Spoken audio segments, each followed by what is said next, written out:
The altercation that took place last night, it turns out there's now a video and a frame of the MP Mike Amesbury actually hitting a member of the public, and the ramifications are enormous. First of all, he's been suspended from the Labour Party, which is not that surprising, and at the centre of this controversy is a CCTV footage obtained by Mail Online, which appears to capture Amesbury punching a constituent multiple times in Runcorn and Helsby in Cheshire in the early hours of Saturday morning. Now, the footage shows the MP in a physical altercation where he repeatedly strikes the individual even after the man is on the ground, and Amesbury claims he felt threatened, sparking debate over the limits of self-defence and whether or not this was excessive force.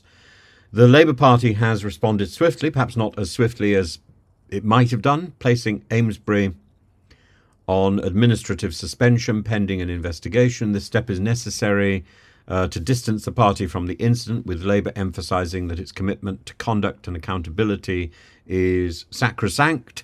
Bridget Phillipson, the Education Secretary, reiterated that the party is waiting for the police to conclude their inquiries while acknowledging Amesbury's cooperation. Amesbury, who's a man who's now 55 years old, has publicly stated that he personally contacted Cheshire Police after feeling threatened during an encounter, and he maintains he's committed to his constituency, will cooperate fully with the authorities, although his immediate silence beyond these statements has left many with unanswered questions, and certainly the video last night gave the impression that he was tottering away in a state of inebriation.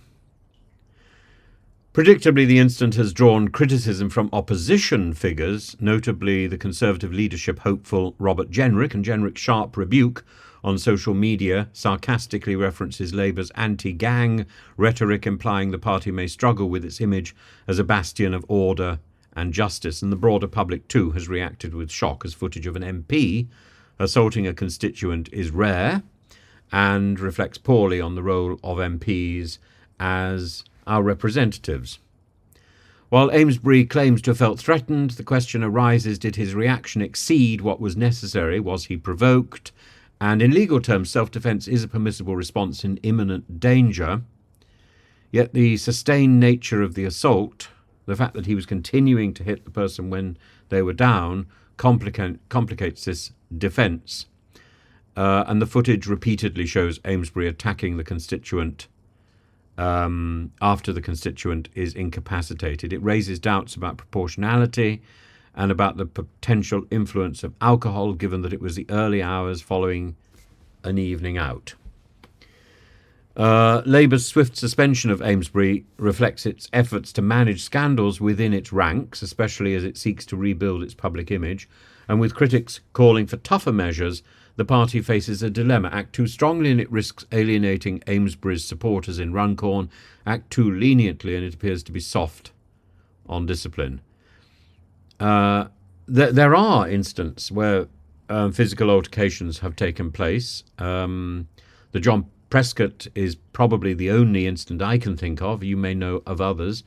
But the expectation today is that an MP embodies restraint and civility even under provocation, and Amesbury's actions seem almost anachronistic. They go back to a time when political disputes could be settled with fists rather than words. We elect our MP to use words, as Hamlet said, words, words, words. And beyond Amesbury, this incident raises wider questions about the behaviour, the expectations of MPs in public life. Are the right people being elected or even being presented to be MPs?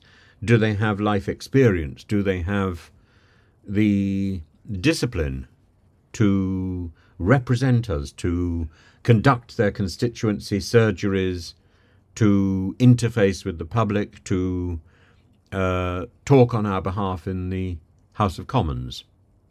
MPs are held to standards reflecting their duty to the public and to their public office that they stood for and that they've been elected to, and violent confrontations directly contradict this image.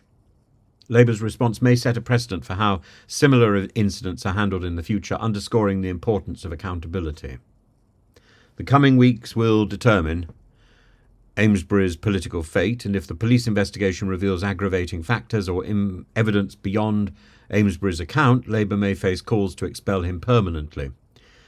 Amesbury's future, both legally and politically, remains uncertain, as the public watches closely for developments that may influence perceptions of Labour's integrity.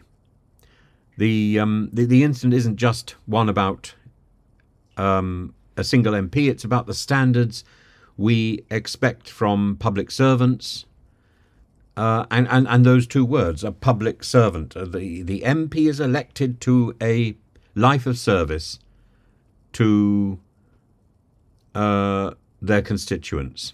And the delicate balance of justice and discipline in politics, Labour's response in the face of controversy. The saga serves as a reminder that MPs are not merely lawmakers, they're representatives of public trust.